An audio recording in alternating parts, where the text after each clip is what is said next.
उड़ीसा में मालिक के मूल ज्ञान का प्रचार होगा।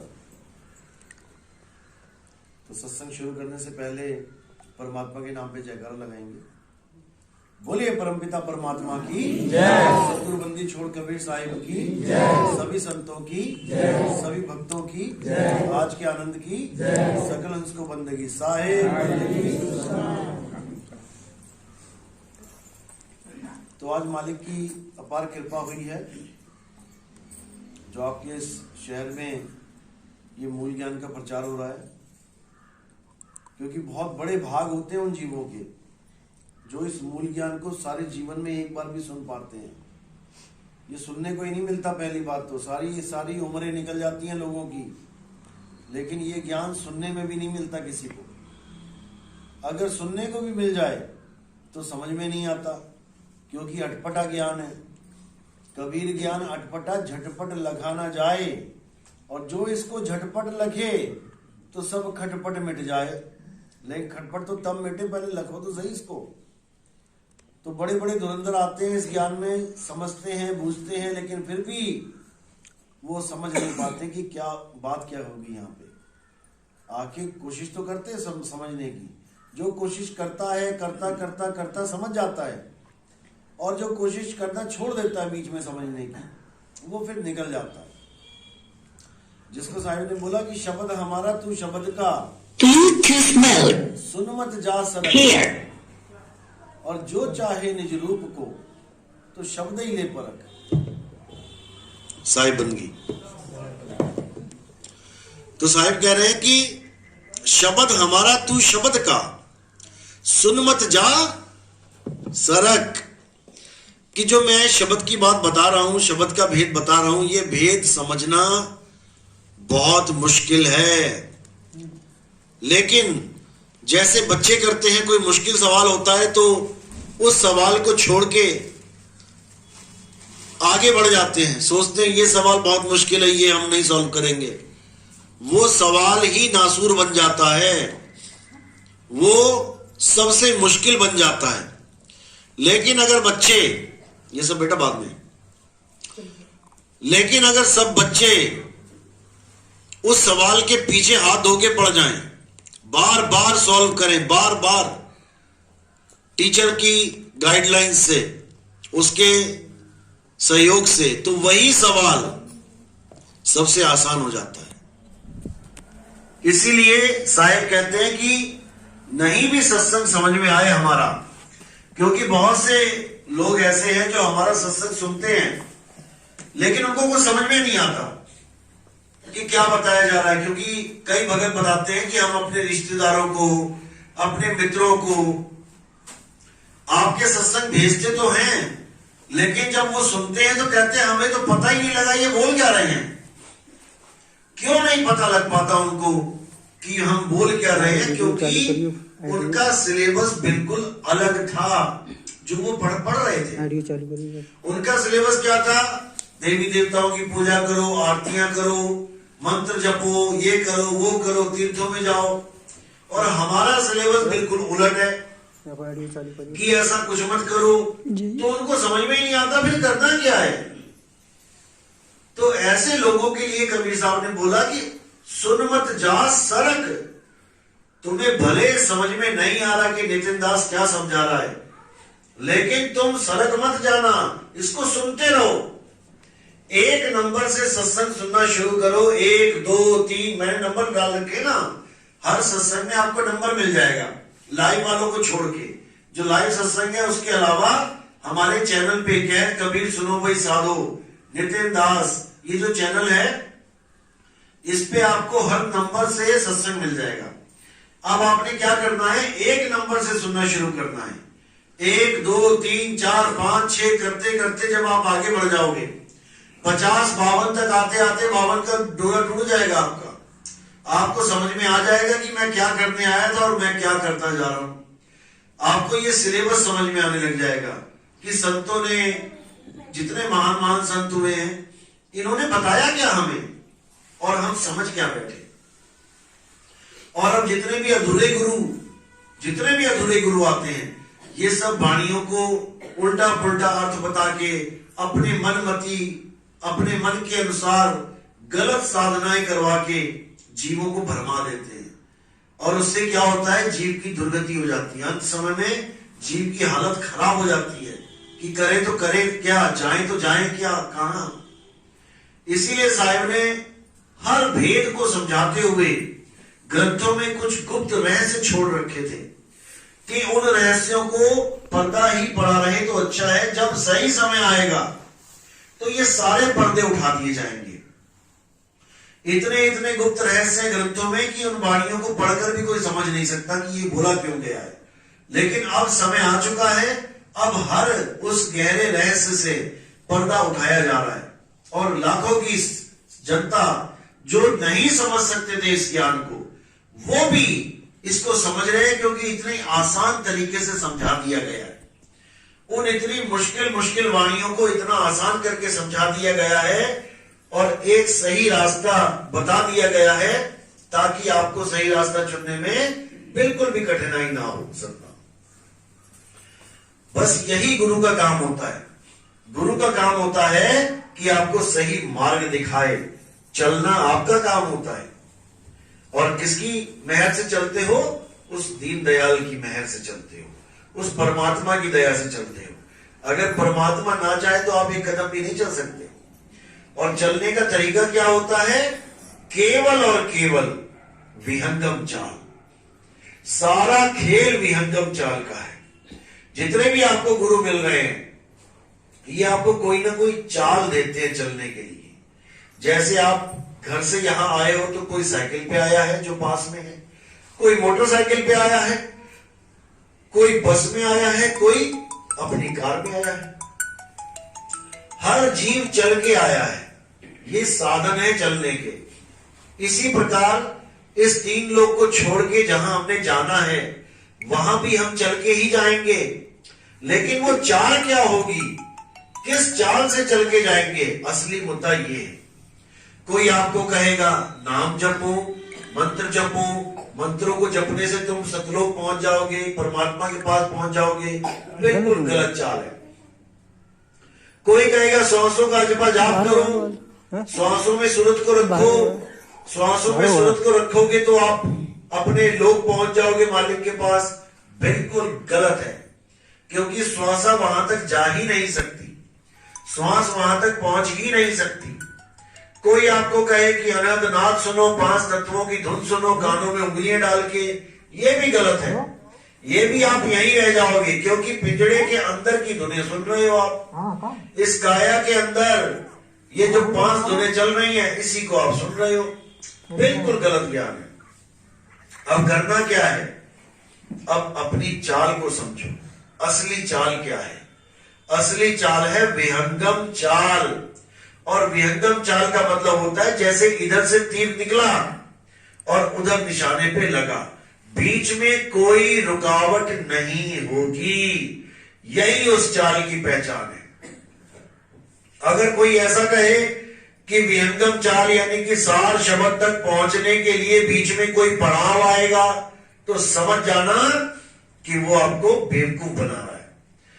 जब पक्षी जमीन से उड़ारी मार के आसमान की तरफ जाता है तो बीच में कहीं रुकता नहीं है, वो सीधा बादलों से ऊपर पहुंच जाता है, क्योंकि उसका निशाना ही वही था।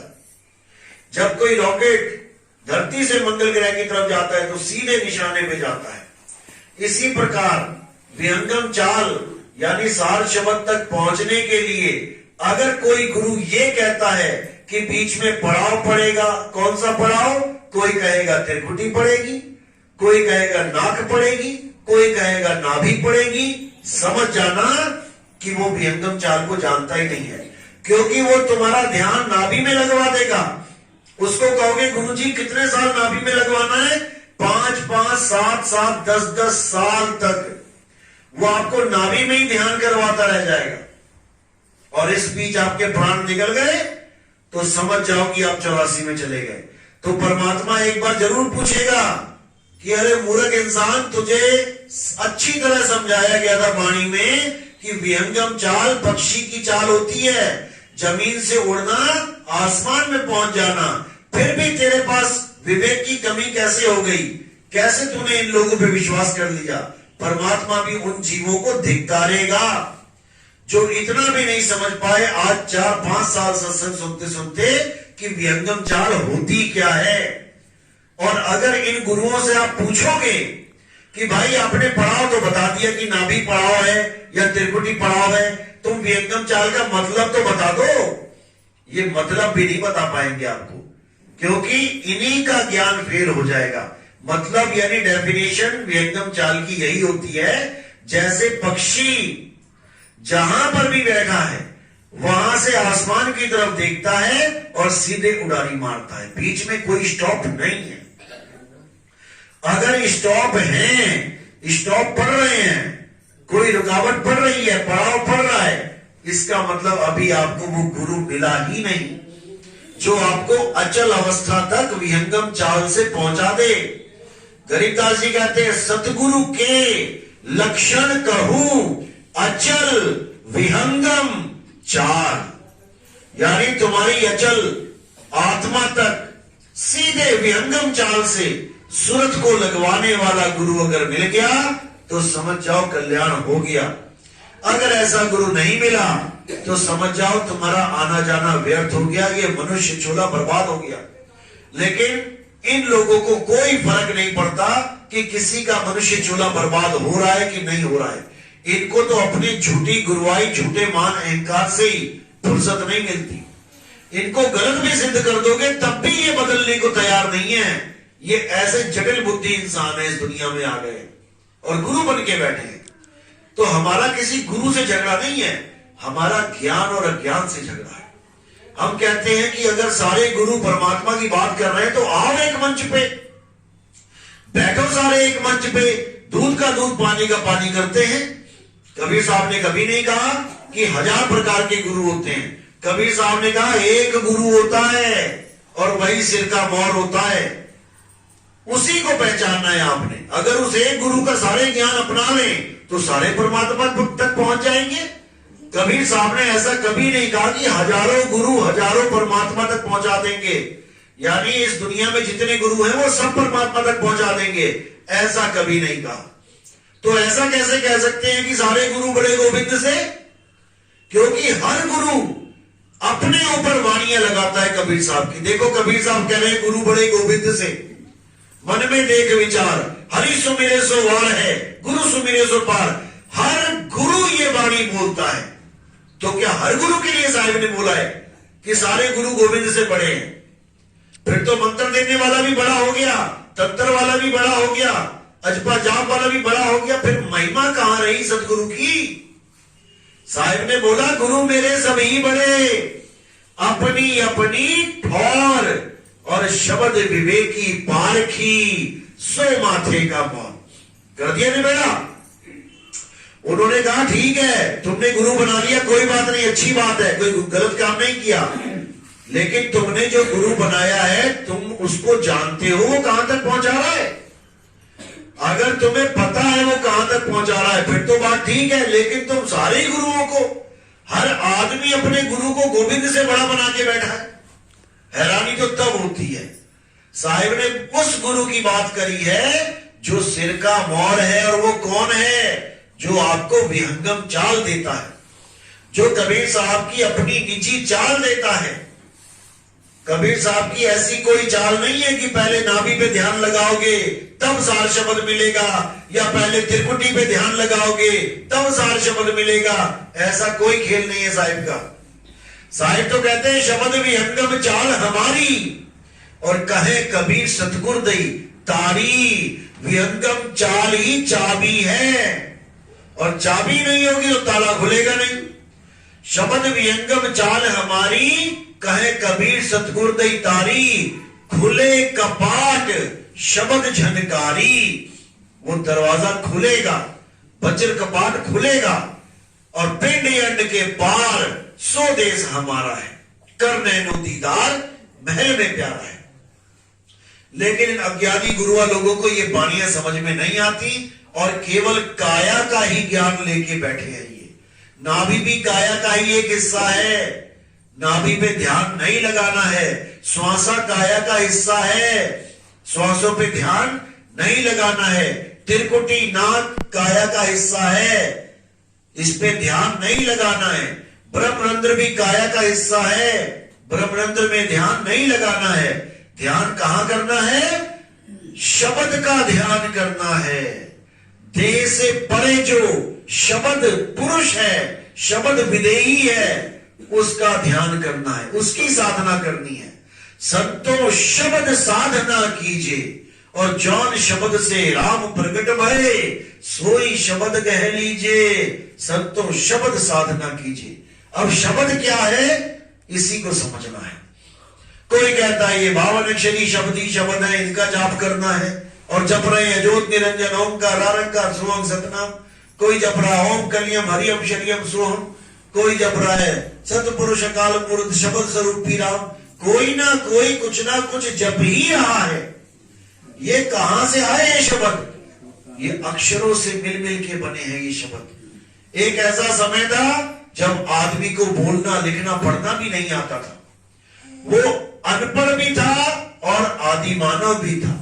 उसको इतना भी नहीं पता था कि कपड़े क्या होते हैं, कैसे कपड़े पहने जाते हैं। कपड़े थे ही नहीं उसके पास, नंगा घूमता था, जानवरों को मार के खाता था, पेड़ पौधों को खाता था, कंदमूल को खाता था। धीरे धीरे धीरे अग्नि की खोज हुई, अग्नि तत्व भी उसके पास नहीं था। आग भी खोज उसने पत्थरों के द्वारा करी। धीरे धीरे बुद्धि विकसित हुई, धीरे धीरे उसने पहिया बनाया, लोहे की खोज हुई। धीरे धीरे उसने बोलना सीखा, मुंह से जितनी आवाजें निकली उसको लिपिबद्ध किया गया। 52 अक्षर संस्कृत भाषा के निकले, लेकिन 52 से भी बहुत सारे अक्षर ज्यादा हैं जो अन्य देशों में बोले जाते हैं, हमारे 52 में नहीं है वो। लेकिन 52 अक्षर संकेत दिया गया हर प्रकार के अक्षर का। जो सत्संग मैंने किया है 52 34 एको जान, वो इसीलिए किया है कि 52 बोल दो, 34 बोल दो, 26 बोल दो। अंग्रेजी के 26 हैं, वो बात अक्षरों की ही है।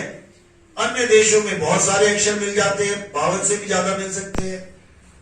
तो सारे अक्षर ही हैं। अक्षरों को जोड़ जोड़ के शब्द बनाना सीखा। कालामा कलम, इसका कुछ और अर्थ होता है। 3 अक्षर है कालामा, इसी कालामा को उल्टा कर दो, कमल। अक्षर ला को आगे कर दिया, मां को पीछे कर दिया, पूरा शब्द का अर्थ ही बदल गया। अक्षर वही है कालामा कामाला, लेकिन इनका अर्थ बदल गया, वस्तु बदल गई। ऐसे ही अक्षरों को जोड़ जोड़ के इस 3 लोक की सारी सामग्री जो भी इस 3 लोक में दिखाई दिया, उसका नाम इस इंसान ने रख लिया। और दुनिया के नाम तो रखता गया, धीरे धीरे धीरे परमात्मा के नाम भी रखता गया, और दुनिया भर के नाम रख लिए।